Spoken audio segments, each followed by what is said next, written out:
Hey, what's the deal, YouTube? It's your girl, Miss Honey. Welcome back to the channel, everyone. It is your girl, Miss Honey, here for another Power Book to Ghost review. This is the second season of this leg of the franchise, and this is the next to the last episode. So next week will be the end of this season, and that will be episode 10. So there were 10 episodes in this entire season. Listen, I moderately enjoyed this season. I've been very, very clear about that. I thought last week's episode was a good addition to the season. I love the heist episode. I thought that was really the sweet spot for this whole Tariq storyline. I love that whole, heist, figure out a plan. I think that would have been a better jumping off point for Tariq's life of crime, as opposed to jumping right into the drug game. Tariq is not set up for this drug game. Like, doesn't have enough solid infrastructure to really pull off the drug game, because it takes a lot of players. But him being more of a heist man, the guy who robs other drug dealers, I think that would have been a brilliant starting point for Tariq's life of crime. I think it would have been a very, very entertaining couple of seasons, 2-3 seasons, before we moved Tariq, into a place of where he was, running the drug game. So yeah, I've enjoyed quite a few episodes this season. Episode 9 was not one of those episodes. I did not enjoy it. As a matter of fact, I felt insulted by Courtney Kemp and the writers. I did. I still, sitting here now, feel insulted. I saw on my timeline where there were a number of people that had dropped their review. More importantly, Forest Rocks dropped her review. She almost never drops her review on Sunday. She almost always does it like Monday afternoon. It's uploaded, that type of thing. Late Monday evening, something like that. But never on a Sunday or early middle of the day Sunday. Never. The only reason I can think of that she has dropped it is because she, like myself, realized that this episode was a load of caca, a load of poo-poo, a load of doo-doo. You know what I'm saying? The soft stuff, right? The kind that runs all down your legs and in the crack of your behind, huh? It's the mushy stuff, right? Yeah. This was the dumbest episode I have ever seen. And I stand by it when I say that Courtney Kemp is peeing over our heads and making us think it's raining. She was called on the carpet about that. The fact that Kane's information says he was born in 97, but Zeke was born in 98, but Zeke is the oldest. Is Zeke 24 or Zeke 23? Like, how old is Diana, right? Like, do anybody know how old any? Because she looked like she could be Monet's age in the face sometime. I just don't get it. But yeah, you've been called on the carpet for so many different things, and what do? Instead of you stepping the writing game up, just really, really, really being diligent about those finer details, what do? You just give us more dialogue. Dialogue to try to explain away what we can clearly see is happening. You give us dialogue for that. That's supposed to make up for great acting and great writing. And I just am not here for it. So listen, we're going to get into it. Let's do this, okay? This episode is called A Fair Fight. It should be more appropriately called What the Duck. Like, what the duck? First and foremost, rest in peace, Professor Milgram. Ironically, Professor Milgram is the person that throws all the memorials and candlelight vigils. You know what I'm saying? And, she does all the memorial services and luncheons and all of that stuff. She's the one that does it all. So, of course, now that she has gone on to be with the whomever, to be with the Lord, right? She's gone on to be with the Lord. I don't know if she's gonna stay long, but she's gone on to be with the Lord. Anywho, um, uh, no one cares. No one cares. It's just, I mean, it's just a passing fancy. They do let us know that she did terminate herself, and it's just a small amount of conversation. But, you know what I'm saying? Just take a half a second for Professor Milgram and let's move on. I don't know why Everett couldn't have went with her, but I digress. Okay, so let's talk about, first and foremost, let's just talk about Lorenzo. What are we doing here? What are we doing here? Now, um, it's a weird little timeline. It's a weird, funny little timeline. Like, um, technically, Professor Milgram was killed the night before. The night before, right? We know this because Drew talking to Diana, he said, "Why did you blow the family up last night?" Right? Which would have been the night that Monet got put out, which would have been the night she went over to Milgram's and the night she did what she did to Milgram, right? Right.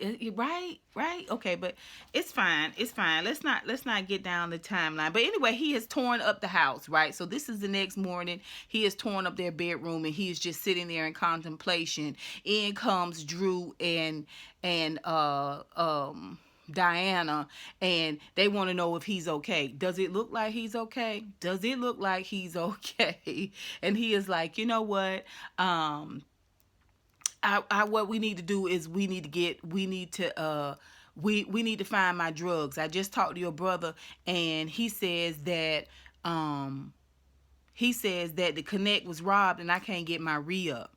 And so get your gun, Drew, and suit up and boot up. We going to war, right? I can't get these GTG people to answer the phone. I can't get I don't know where my stash is. I don't have my re-up. We going to war. We finna find out, and somebody finna give me some answers. And, I mean, Drew tells him about the heist. Okay, he tells him all the nitty-gritty details about the heist. In fact, that Monet put the heist on. It was to get the drugs for Monet to sell up at Stansfield. They don't know if they can get the drugs. And he said, no, bump that. Lorenzo say, bump that. You two, my minor children, you two go and get the stash, right? You young ones, right? You go get the stash. Just what I don't understand is if Lorenzo is supposed to be an OG, he got eyes and ears everywhere, okay? Not only was Monet successful in cheating on him with Ramirez, but he don't know the GTG has been basically wiped out for the most part. But he got eyes and ears everywhere. He don't know the Connect was robbed. Like it ain't even on the street that the Connect was robbed. Like he has no idea about all that. He don't know where Monet is or how she moving at all. I just don't understand it. And then you supposed to be an OG. You supposed to have pull in the game. Your name's supposed to carry weight, but you send these two young adults. They not kids, but young adults out to get your stash back. But we're supposed to believe that you a heavy hitter. We're supposed to believe that you hold some weight. That your name carries some weight. Where? How? What are we talking about? What is going on? We're supposed to believe that Lorenzo is a formidable foe because we come upon a scene where he is in a destroyed woman's bedroom. He's destroyed a woman's bedroom. And we're supposed to believe this is supposed to be some type of brooding anger. After he gets the stash back, he takes his son. First of all, it pissed me off. I was just like, what was that? When Diana and Drew come in with the stash and put the bags down on the bed, and he looks through the bags and sees the stash, and then Drew got a book bag on like a big boy, and he gives him the other bag and winks at Drew. What was the wink for? What are you winking at your son for? Why are you winking at him? You just gave him back a drug. Y'all going to do father and son drug dealing. Why are you winking at Drew? What is the wink about? Like, what are we doing? What are we doing? Who is this actor? Who is Lorenzo as a character? Like, come on, Monet. Get your ish together. Like, this right here is real reckless. It's real sideways. And I don't care for it. But let's just move forward, okay? Let's talk about Drew. Drew chastises Diana. Basically, he scolds her for having her nose in everything and talking too much and telling too much. But your daddy was like, what color is the sky? And you was like, Monet stole the drugs and Kane helped her. And I was with him. And it was Tariq. And the drugs up at Stansfield. You can't get them back. And also I killed Guapo. You can't find Guapo. I killed Guapo. I shot him on the right side of the left side of his underbelly head. I don't know. I did that.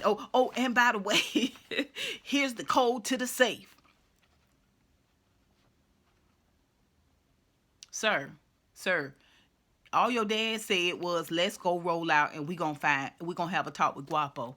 Once he looked for Guapo for a minute and didn't find Guapo, he would have found it. He would have realized Guapo was in the wind. Guapo was no more. Why did you have to tell him all of the business? But then you're gonna sit down in the same breath and chastise Diana for being Tariq's trial boo. Trial boo? First of all, you are Everett's dirty little secret. Okay, you are Everett's dirty little secret. But you gonna snub Diana for being his trial boo? Goodbye. The dialogue doesn't make any sense. Okay, Diana's a snitch. Every time you've had an opportunity to go to your dad and talk to your dad, he don't even have to, put any type of pressure. He don't have to growl. He don't have to snarl. You know what I'm saying? He don't have to lift the eyebrow. All he got to do is say, and you like, this is what happened on the night on the night in question. You know what I'm saying? Would you like me to draw you a picture? Because I can sketch it all out for you, Daddy. I can sketch everything out for you, right? You dry snitch too. You knows it too. You tell all the business too, sir. It's just the stupidest thing I've ever seen. Like, it doesn't make sense. Make it make sense. This is what I don't understand. Especially from Drew. I just don't get it. I don't get it. Okay, we see where he don't have the balls to kill Everett, but he can steal his college swipe card, which leaves an electronic footprint all across the campus and implicates Everett further into a crime. They gonna come looking for Everett. Somebody somewhere gonna come looking for the stash. They gonna see that Everett swiped his card. I'm sure there's video. I don't know. I just don't understand. You don't have the guts to kill Everett, but you do have the guts to slightly implement Everett. That's fine. It is what it is. Whatever. First of all, and lastly, those sex scenes of Drew and Everett, it's just blatant pandering. At this point, Courtney, it's just pandering. It's nonsensical. It doesn't make any sense. It doesn't lend to the storyline at all. It's just pandering, and you know what I mean, sis. Period. And is it me, or does Drew's gunshot wound move from the left to the right depending on where the camera is? We always got to have his gunshot in camera. If the left is out of shot, they put it on the right. Like, I just don't get it. I don't get it. Does anybody else notice that Drew's gunshot wound moves depending on which angle he's being shot from? Maybe it's me. I don't know. I just don't get it. Yeah, it is ridiculous. I just don't understand how you gonna sign up to help Tariq steal the stash and kill Guapo to boot. Really, you signed up to help kill Guapo. That's fine. But ultimately, you're helping steal a very, very large... Your dad's entire stash. The entire stash that your dad was, the re-up your dad was planning to get, you steal that. And it all went to Tariq. Everything went to Tariq. You didn't get nothing for your daddy. I'm just saying all this because everybody's like, oh, Drew is going to be the next heavy hitter. Drew is going to be the one to take over for his dad. Drew's the one to watch. Where? How, Sway? How? How is Drew the one to watch? I'm waiting. How? Huh? Where? Where? How come? Because he didn't flinch when he shot somebody? Seriously? Come on. Get out of here. We don't need no more than that. Okay, because if that's the case, if we're saying he didn't hesitate when making a couple of kills, all right, if we're saying that's what makes him a heavy-hitter, that's what makes him worthy of taking over his father, okay, and not being a complete and utter softy for the first cute guy that walked by, then Kane can definitely take over for his daddy. I mean, y'all put it down below. I'm willing to hear y'all out. Okay, Kane. Kane got smoke for everybody but Mecca. Okay. How you get the number 2 spot by default? You got the number 2 spot by default. It's the silliest couple of scenes, those scenes with Kane and Mecca. It's the stupidest thing, right? First of all, you just sitting around tidying up the kitchen, I guess, and you happen to be the last thing you shining up is a hatchet. A cleaver, a meat cleaver. Okay, you gotta go, you gotta leave. He say you can't leave. Put your hand on the cutting board, and you think he gonna cut your hand off. Why? Why would he cut? Anyway, he gonna cut your hand off, but instead he used your fingerprint to lock you into his system. Now you his number 2, and you got connection over everything. But you on lockdown there in the building. He needs you there all day. Don't leave.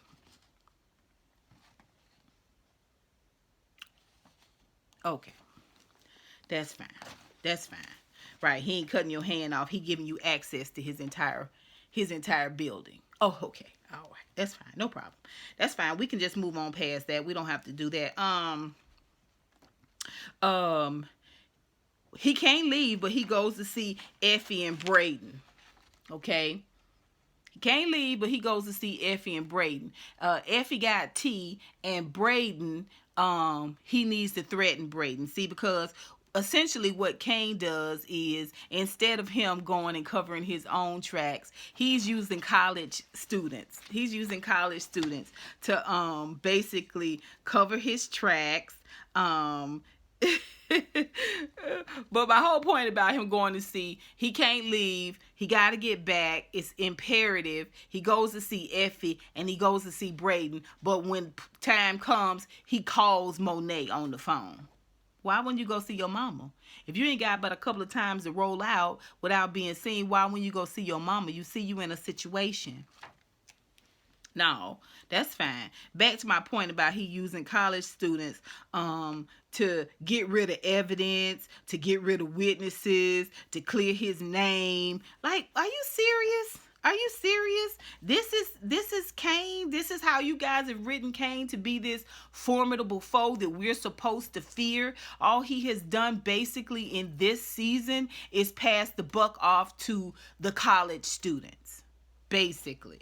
He has done so little to prove himself to be an actual heavy hitter in this season. I mean, just look at it. Just look at it. Y'all tell me where. Where this season have y'all seen? He's had some great dialogue. Don't get me wrong. Woody has done a great job playing Kane. He's had some great dialogue. He's had some great moments. But like y'all always do, Courtney, you don't follow through. You're not building these characters. You just dropping them off in these pissy arse storylines, and you're not utilizing what some of the great acting that we can get from these individuals. I just don't get it.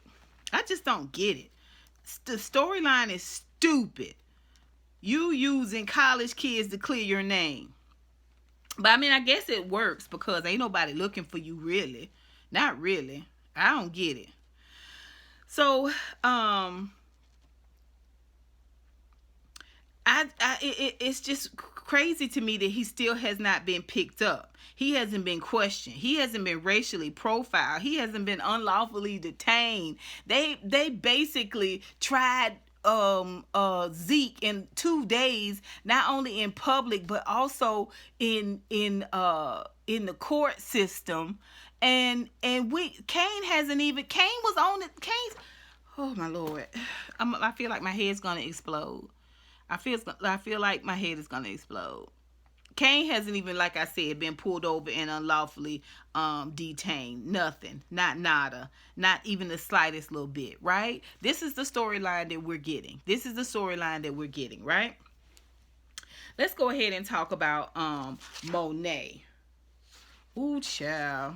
Ooh. Oh Lord. Let's talk about Monet real quick. Let's go and talk about Braden first before we talk about Monet. So we see where Braden is sitting around the dinner table with the prosecutor. She don't have no police with her. She don't have no assistant counsel. She don't have no investigator. She don't have nobody. It's just her, their lawyer, his dad. I think the mom was there. Braden. Maybe the mom wasn't there. The dad, Braden, Trace, and the lawyer and the prosecutor. They at Braden's house discussing how Braden knows Kane. How he knows how does he know Kane, right? Now, I get it. We know that there's a such thing as privilege. So a lot of the scenes we see from Braden comes from this privilege perspective, right? We're supposed to look at it from the perspective of privilege, right? So this is why he's not being hauled in, right? But you got video evidence, which has come out in court. It's come out in court, thanks to Tate, that someone has been a witness, right? You've got a witness, right? So now you trying to make either Braden or Trace the witness. Trace telling it all. Plus you got still photos from Ramirez's dash cam that shows Trace and Braden committing some type of crime, selling drugs. Y'all remember when Kane put them out on the whole stroll? They also got Kane's license plate in the photo, right? So why aren't these people in jail being properly interrogated, right? So we can really get down to the bottom of who killed who and how and what, when, why. Why what are we doing here, Courtney, where we acting like don't worry about that pesky evidence, right? But it was the evidence that you tried to use to hem Zeke up. It's the evidence that's now got Tariq as a part of a major criminal trial, right? But when the evidence comes down to Braden and Trace and even Kane, let's not pay attention to that evidence. Do you see how stupid this is? Do you see how dumb this is? It pisses me off. Let's just move forward. We're already 23 minutes. This is already too long. Yeah, so I didn't get that. I didn't understand that. I don't understand the whole situation with Braden. He is being told by Kane that he has to get rid of Lauren because Lauren got him and Kane on wire. If you was in trouble even slightly, wouldn't you be in jail, Braden? Wouldn't you be in jail? Huh? No. But you want to pin... Courtney has written everybody, in my opinion, in this season, in this franchise, you've written all of the POCs as murderous and ruthless and lying and all of that, but you continue to let Braden be this whimsical, foolhardy, laughs a lot, jokes a lot type of individual who can't hurt a fly. Didn't he mollywop that guy in the jewelry store? The gun didn't go off, so he reached up and whoop, knocked him on the head and knocked him out. Okay, didn't he do all that? right? But when it come time to him for him to do what he got to do to Lauren and really, really create some serious conflict and issues between him, his character, and Tariq's character, the Tariq character, you insert Effie, a black girl, in to be the heavy. Okay, girl.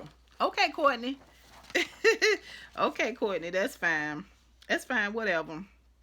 That's what we doing. That's what we doing. Okay, that's fine. Um, I just don't get it. I really don't. I'm just so confused. It just. Anyway, that's Braden. Okay, so let's talk about Dante slash Mecca, Daneka. Okay, Daneka is ex-military. He is a kingpin. He's a drug lord. He's a federal informant. He's a murderous killer. He's a father, a mentor, a lover, and a friend.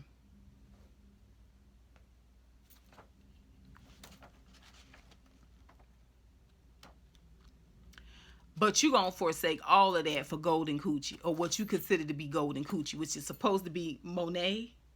It's supposed to be Monet.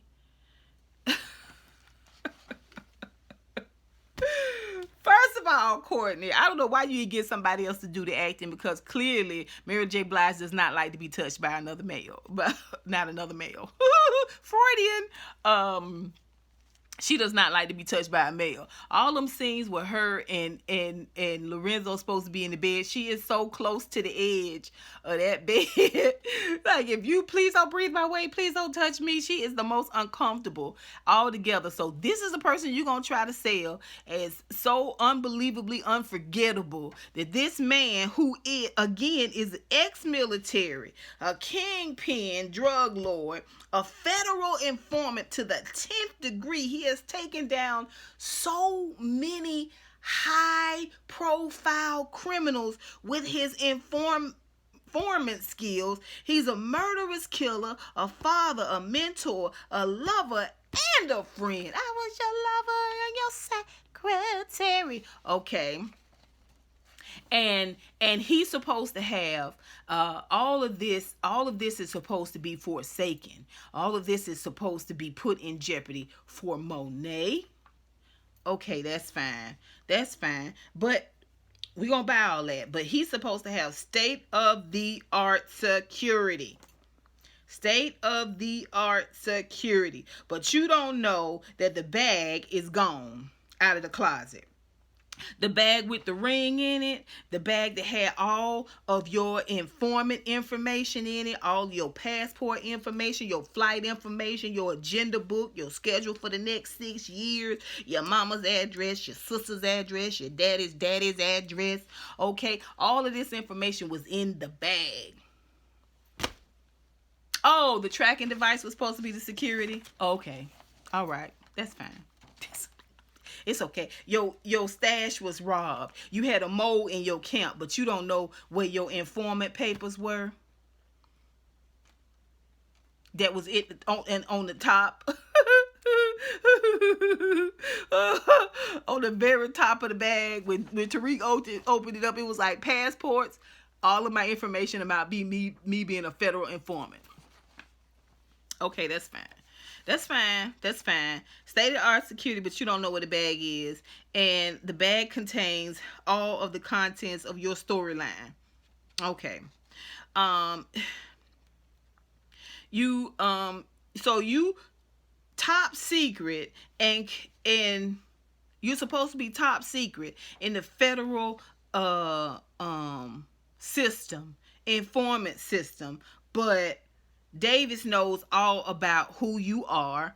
Davis knows your real name. Davis knows exactly who you've informed on and all the people you've informed on. So much so that he gives Tariq a list when Tariq finds the information in the bag. Okay. All right, that's fine.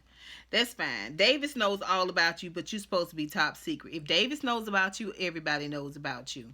All the exits are sealed at your spot, right?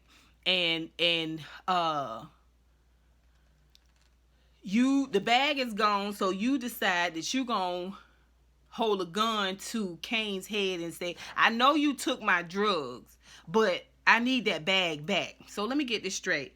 Why would you make somebody who you know stole your drugs your number two? One. Two, you tell him that all the exits are sealed, but when you get there, end of the scene of the show, you get there and Monet is there. How did Monet get in? All the exits were sealed. Okay. The secret code must be Monet's eyes, Monet's face. Okay, that's fine. Whatever. That's fine. Whatever. It's the stupidest thing. It's the dumbest thing I've ever. And then for you to bring up Lobos. How dare you? You are not good enough to bring up Lobos's name, Dante. Really? How you gonna bring up Lobos' name? You all of these many things, but a 19-year-old, 20-year-old kid blew your whole ish up, okay? And blackmailing you for $2 million in offshore funds.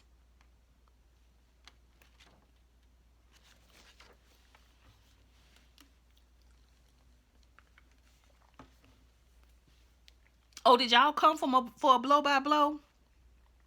Did y'all come for a blow by blow of the episode? You came to the wrong place.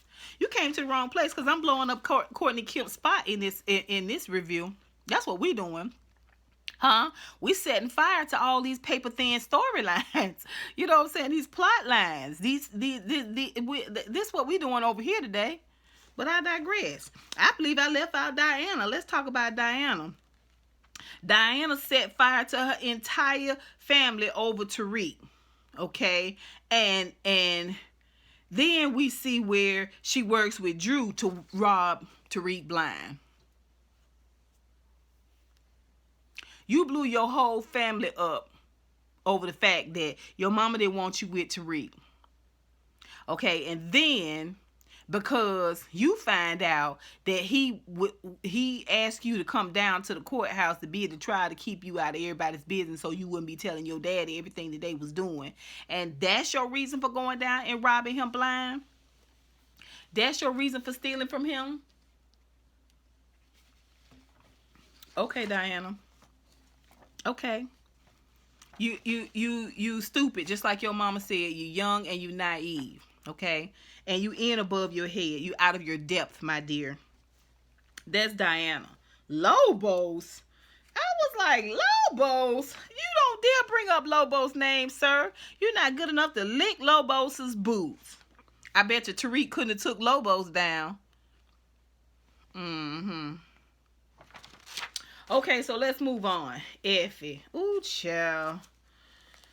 First of all of Tariq's crew, I mean, it is above ground kiddie pool of duckery, in my opinion. Like, it is a cesspool, yes, but it is a cess kiddie pool of duckery, right? Because it's so nonsensical what they got going on. Effie thinks that she and Tariq have a future, or is it just that she is positioning him for something more sinister? Right?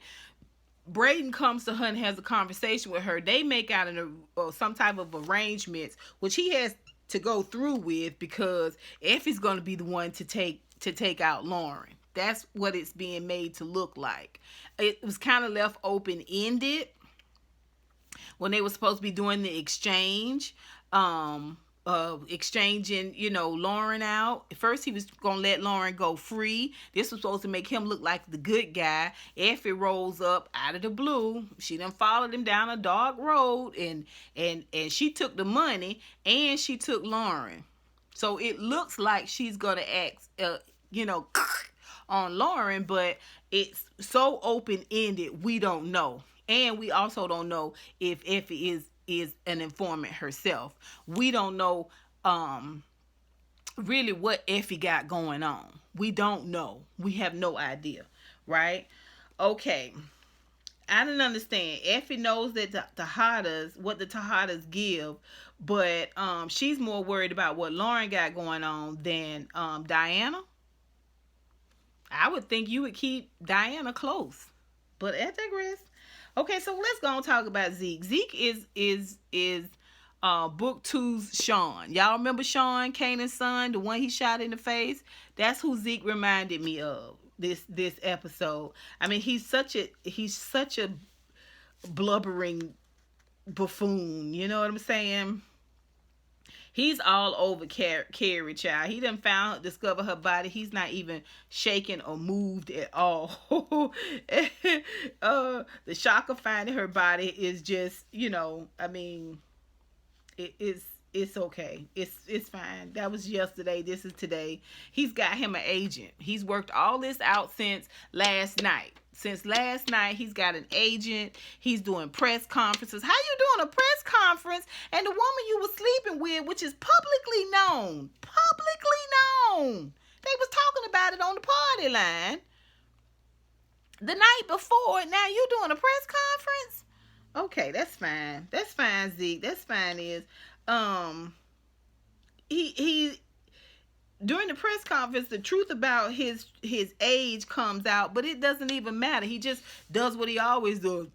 Sit there looking stupid. And I just got on my nerves, that short jacket with that all of that arm out there. I was like, why wardrobe? Can we lengthen these sleeves on his arms? I mean, he just looks like his arms are getting longer and longer, and he's looking goofier and goofier and more and more doofus by the seam. The NECA, aka Dante and Mecca, is gonna fix all of it. Everything that he's got going on. He gonna hire somebody to teach Zeke how to play ball. He gonna buy a team to hire Zeke to play ball. He gonna hire a PR team. Any worries or concerns that Zeke may have, the NECA money is gonna fix it. But what he can't fix is that lying tongue that Zeke's mama got. Did y'all hear that story that Monet told about when she was 16 in Florida, and then when we discovered that you could go to the league? When did you discover that, sis? When? When he was 13? When he was 14? Okay, girl. That's fine. That's fine. Whatever. And then I was just happy to be an auntie to you. You could have been his auntie and told him the truth about his age. What was the point in you lying about his age? What was the point in you lying about his age? If you was always auntie and was always known as auntie, why would you lie about his age? I just don't get it. What's the lie about his age? What point does that have in the whole show? What's the point in any of that? It's ridiculous. It's stupid. Except it's going to put him out of the league now. It's all right. His daddy got money. Okay, that's fine. At this point, Zeke is just trading masters. He's trading master auntie for master daddy, period. Like I said, Monet worried about Zeke, and she can't find him nowhere. Dante finds him like that, okay? Monet does not, she don't call Lorenzo and talk to Lorenzo, but instead believes that from Mecca that that was possibly Lorenzo that was shooting it. Then when she did finally get to meet up with Zeke, when she did finally get up to meet up with Zeke and try to talk with him, okay, this was prior to her telling all the truth about the story. I mean, or her truth about why she was playing his aunt. They had their first meeting was at a basketball court, right? And they get shot at. Mecca says maybe that was Lorenzo. Monet plays right into that. She does. She plays right into that. I didn't understand that. She doesn't call Lorenzo. When Zeke's press conference was blowed up, she says it was Lorenzo that dropped the information, that released the information about Zeke. How? Lorenzo, I mean, he don't know nothing that's going on, let alone how to call somebody and put out word that Zeke is underage. Lorenzo supposed to have done that? Y'all still trying to act like Lorenzo's supposed to be a kingpin? Girl, You just want Lorenzo gone. Just say you want Lorenzo gone. You ain't got to do all this, girl. I don't get all that. I don't get it. So she gonna plot with Zeke with Mecca to kill Lolo, and think that her and Zeke and Daneka is gonna go off into the sunset and live happily ever after. Okay, girl, that's fine. That's fine. uh, she Kane calls with a foreboding tone, and she questions him 5 ways to Sunday. But you ain't gonna call Mecca. I mean, I'll call Lolo and find out what's going on with him. See how he moving. See if he got bullets out for you or not. When she finally gets there to we still got to talk about Tariq, but when she finally gets to Mecca's house and discovers that Mecca is also Dante, she's not even floored. She's not even floored. She's not even aghast, okay? Kane is more aghast than she is, right? Mecca is still trying to sell her, or Daneka is still trying to sell her this white picket fence that he's going to have for her and Zeke. They're going to travel the world as a family. Right? But first she says, we got to kill Lorenzo. He's the one that took your stash. Okay? Lorenzo was the one that took your stash. If Lorenzo's the one that put together taking the stash, why does Tariq have the bag?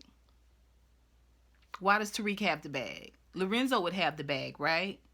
Right? Because the person whose plan it is gets the largest piece. Right? So if it was his plan, Mr. International Killer and Informant, okay, just think about it. If this was Lolo, why does Tariq have the bag? Okay, that's fine. The bag with all your top secrets in it? All right, that's fine. That's fine. I mean, we're not going to pick at it any further. That's basically how the episode goes off is it is her trying to set up Lolo to be killed. Lorenzo to be killed by Mecca. It's nonsensical. Let's go ahead and talk about Tariq so we can wrap this up. Tariq, you're in charge. You hold all the leverage. You find out from Diana, Zeke, and Monet's secret. Okay? More leverage, right? You find out about that Braden and Kane is on the tape. More leverage, right? Why are you still running around like you're this snotty-nosed kid? I just don't get it. I don't get it. And I'm going to stop saying I see moments where you like your dad, because I realize now that you're nothing like Kane, like James was written. James was written to be very stealthy. James was very, very cunning, okay? James took information and he worked it. He worked people, right? We had a little glimpse of you working people when you came up with that plan and the heist situation, and I think you did that very well, but for the most part, you're nothing like your father. Like, your father would know what Braden got going on, because your daddy would have had eyes on Braden. He would have had eyes on Braden's movement, right? Your daddy would have had eyes on the Lawrence situation. He'd have been watching all of that stuff, right? Your dad would know a little bit more about Effie than what you got going on, right? And for sure, your dad would have been watching that whole situation. You spending more time moving around trying to figure out what's going on with Tate and trying to get your sister, but you're not also keeping an eye on the Connect, and you know where the Connect live. You can sit out there and do your schoolwork and watch the Connect move back and forth, but you don't do any of that. You don't do any of that. I'm just trying to figure out how can Yaz be adopted without Tasha's signature? How? You don't think you should ask that question? How can all parental rights for the parents be severed when one parent is dead and the other parent is in WITSEC? Okay, that's fine. That's fine. You too busy having guilty dreams. You too busy having guilty dreams. I'm not sure why you sleeping at all, Tariq. You got too much going on to be taking a nap. Tate's testimony helped you in court, but he couldn't delay Yaz's adoption. You gave him a photo that basically um, sets him up for a congressional future, a congressional seat. A congressional seat. One of the most powerful seats. Okay, and all you got was a half dim-witted fumble around testimony from Tate on the stand. That's what you got. That's what you got. Okay, you don't get him to stop the either at least slow down Yaz's adoption. You still don't know where your mama is. What's your leverage now with Tate? What else you gonna get Tate to do? This what you did all of this to get just this one line from Tate about a supposed witness? I don't get it. Where your witnesses at, Tariq? Where are your witnesses? This is what I mean by when I say you're in charge and you hold the leverage. Okay? I don't get it. Where are your witnesses? Why aren't you lining some people up? Okay? Why don't you have alerts on your stash? All your stash doors open at one time and you don't get an alert? You don't get a ding ding? I don't get it. Braden is showing you where the line is drawn between the two of y'all, and that's with his family. And you don't understand that Braden is not going to ride this thing out with you. He ain't going to rock it to the end with you. He come in, he don't tell you at all about what he got going on with his family. He don't tell you at all that he met with Effie and that Kane was there. Y'all supposed to have come clean, correct? Correct? Y'all supposed to have come clean with one another, correct? Okay. All right. That's fine, Courtney. It's fine. Where your lawyer's investigator? I don't get it. It's so much evidence out there, but your lawyer don't have an investigator. Your lawyer's investigator's not digging. Your lawyer calling you and asking you what Tate got on you. Clearly, you're in charge. Clearly, you tell your lawyer what to do. Okay, that's fine. Your daddy would never. Your daddy would never. Effie thinks you're all hers. What's your plan? Where is your stealth, Tariq? Like I said, you got Effie coming in. She's spending the night. She's sleeping over. Where your stash at, Tariq? All your stash gone. Y'all selling drugs. Where your stash at? You don't know that your drugs gone? All that strategic thinking in class. This is my whole point. All that strategic thinking in class, and you have no questions for Davis as that leads him to a place, directs him to a place to get you off altogether. You don't want Yaz back. That's a bullshit storyline. That's supposed to tug on us, just like us seeing Raina in your guilty dreams was supposed to tug on our storyline. No, what we want is a concise storyline, Courtney. We don't want these moments. We want a concise storyline. Davis don't know ish about your defense. You're the one with the brain. Can we see Tariq with a little brain? Not just him being slick. I'm talking about some real brain power. Dante knows Tommy, Tasha, James, Holly, everybody. And all you want is $2 million in an offshore account. That's all you want, Tariq, from the Dante situation. You should have $2 million in that bag. You had $2 million worth of stash. And you should have had money. How much was the ring worth, Tariq? Braden has options. You love to say, where you know, Braden, you grew up in a cushy life, and Braden likes to put out there that y'all both grew up with privilege. The difference is that Braden's skin color means he has options. You have no options. You have no options. I'm really, really disappointed with how Courtney is doing things. I'm really, really disappointed with how her and the writers are peeing over our heads and trying to make us think it's raining. We do not need you to try to run ahead and filler us to death. And this data dump of information that we got about about Mecca. It's nonsensical. It's nonsensical. That data dump really just makes the whole situation between him and Monet and that bag and the chef and the robbery and him making Kane his number two. It just makes all of that moat. It waters it all down. It makes it look that much more fugazi. Like, why is he trying to? He's.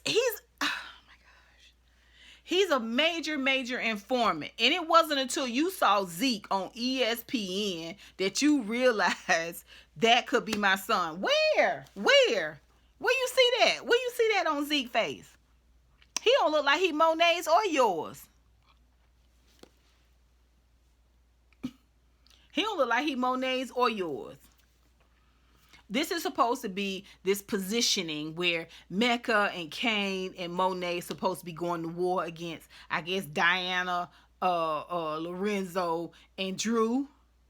This is supposed to be what this is setting this up for. But the Hadas are weak sauce. Split up. They weak sauce together. They weak sauce split up. I mean, come on. They weak sauce. How they gonna go to war with this? Kane your number two? You got a whole crew of hitters, but Kane your number two? Child. Then you bring Monet in and explain why you holding Kane there. Just give us viable dialogue, Courtney. Just give us viable, lucid, concise, clear dialogue, logical dialogue that makes sense. That's all we're asking for. That's all we're asking for, girl.